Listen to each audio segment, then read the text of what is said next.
Yo voy a hacer una ilustración, por eso pedí 4 sillas. Y lo que voy a ilustrar, porque es muy importante que la iglesia lo tenga bien claro, es cómo se combinan la ley de las obras por la que vino la maldición. ¿Cómo es que se combina la ley de las obras con la ley de la fe? Entonces, esta silla representa el mandamiento. Esta silla representa a Adán. Y esta silla representa a Dios. El mandamiento, el hombre y Dios. Nosotros ya aprendimos que Adán podía tener comunión con el Dios vivo porque Adán estaba espiritualmente vivo. ¿Okay? Dios es un Dios de vivos. Dios no trata con muertos. ¿Okay? Entonces, Adán estaba espiritualmente vivo, por eso podía tener comunión con el Dios vivo. Adán podía tener comunión con el Dios vivo porque estaba en un estado de justicia, una vida sin pecado, porque aún no había violado el mandamiento acerca del árbol prohibido. ¿Okay? Entonces, Adán tenía comunión con el Dios vivo porque estaba espiritualmente vivo. Estaba espiritualmente vivo porque todavía podía presentarle a Dios una vida sin pecado, vestido de justicia, ¿verdad? Y podía presentarle a Dios una vida sin pecado porque todavía no había violado el mandamiento. O sea que el elemento clave en este proceso es el mandamiento, que luego entonces vamos a ver que pasa a ser, o sea, comenzó a establecerse la ley de las obras. ¿Okay? Se llama ley de las obras porque la vida o la muerte dependía de Adán. Si obedecía tenía vida, si desobedecía tendría muerte. Por eso se llama ley de las obras o pacto de obras. ¿Okay?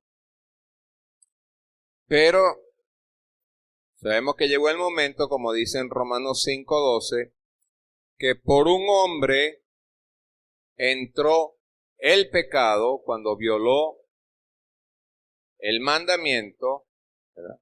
Entonces, por un hombre entró el pecado, por el pecado entró la muerte, y la muerte pasó a toda la humanidad. Por lo tanto, el hombre fue separado de Dios.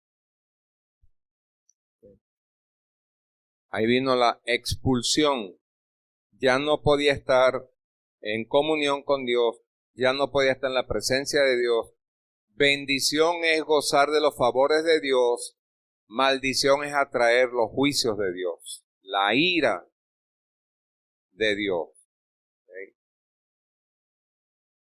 Entonces, ahora está el mandamiento que le dice al hombre caído, muerto, le dice, cúmpleme y vivirás. ¿Okay? Pero esto se agravó en el Sinaí,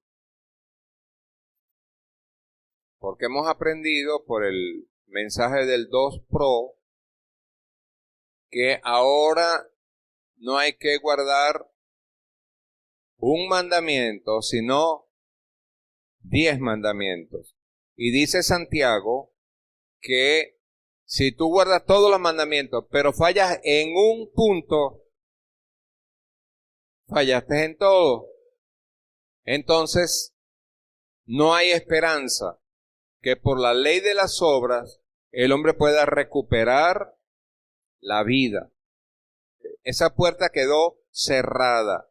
Dice la Biblia que por la ley de las obras nadie se justifica delante de Dios, porque todos somos violadores permanentes de la ley de Dios. Entonces, ¿qué hizo Dios para solucionar esta separación? Porque por cuanto todos pecaron, están separados de la gloria de Dios. Dios introdujo la ley de la fe. Entonces, hay dos maneras. El punto es que para tener comunión con Dios hay que aparecer justo delante de Dios. Si ustedes leen Romanos 2:13, dice que no son los oidores de la ley los justos delante de Dios, sino los cumplidores de la ley. Entonces, o la cumples tú o la cumple otro por ti, pero hay que cumplir la ley. O sea, Dios no quitó. Al contrario, se agravó, porque dice en Romanos que la ley se introdujo para que abundase el pecado. Y abundando el pecado, entonces abundara la gracia. Esta es la sabiduría de Dios. Esto es lo que estamos viendo esta mañana, es el verdadero evangelio. ¿Okay? Entonces, ¿qué le dice la ley a la conciencia del pecador? Tú eres un violador de todos los mandamientos. ¿Qué le dice la ley de la fe a la conciencia? Le dice, Cristo los cumplió todos por ti. Como él le dijo a Juan el Bautista, es necesario que cumplamos toda justicia. Cristo vino a cumplir la ley y la cumplió perfectamente. Y escuchen, esto se llama obediencia activa. Cristo, antes de ir a la cruz, él cumplió toda la ley. Esa fue se llama obediencia activa porque fue lo que él hizo. Él vino a cumplir la ley para luego darnos a nosotros ese cumplimiento. Okay. La ley le dice a la conciencia, por cuanto has violado todos los mandamientos, tú mereces el castigo. ¿Qué le dice la ley de la fe? ¿Qué le dice el evangelio al pecador? Cristo fue castigado por ti.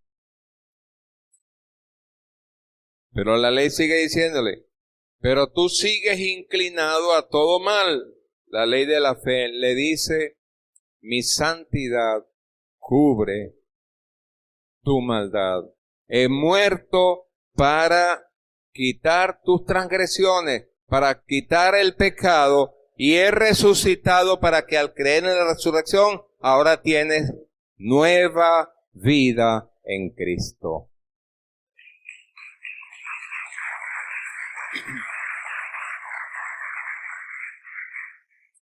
Porque Cristo fue entregado por nuestras transgresiones, el descenso para quitar la maldición, Gálatas 3:13, y resucitado para nuestra justificación. Ahora somos justificados únicamente por la fe.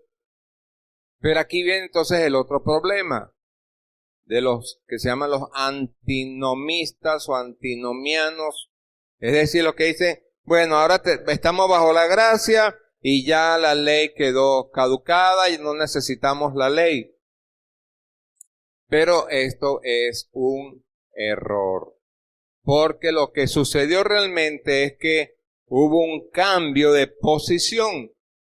Ahora el creyente justificado depende de la ley de la fe. Somos salvos por la ley de la fe. ¿Okay? Dice la Escritura, porque por gracia son salvos por medio de la fe. Esto no es de ustedes, no es por obra, este es un regalo de Dios, este es un don de Dios, no por obras, para que nadie se jacte. ¿Okay? Eso es Efesios 2, 8 y 9. Pero el texto no termina en el versículo 9, sino que la unidad de pensamiento termina en el versículo 10. ¿Verdad?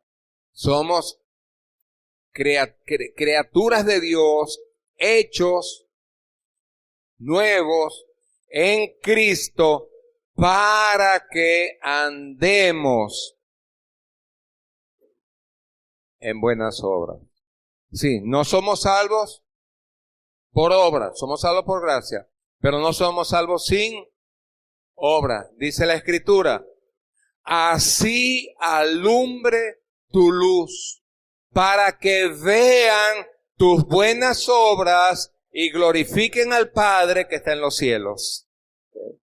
Por eso nosotros, nuestra misión, nuestro objetivo es que en cada iglesia que se sume a la labor unificadora sean fortalecidas las dos columnas que sostienen a la iglesia, la de la sola Escritura y la de la salvación por la sola gracia, de la justificación por la sola fe, solamente en Cristo, quien fue entregado para quitar la maldición y resucitado para traer la bendición, pero para que el Padre sea glorificado, nosotros tenemos que mostrar obras, porque en esto es glorificado el Padre, en que demos mucho fruto como rama fructífera y como discípulos del Señor Jesucristo. Este es el Evangelio completo y a Dios sea la gloria. Amén.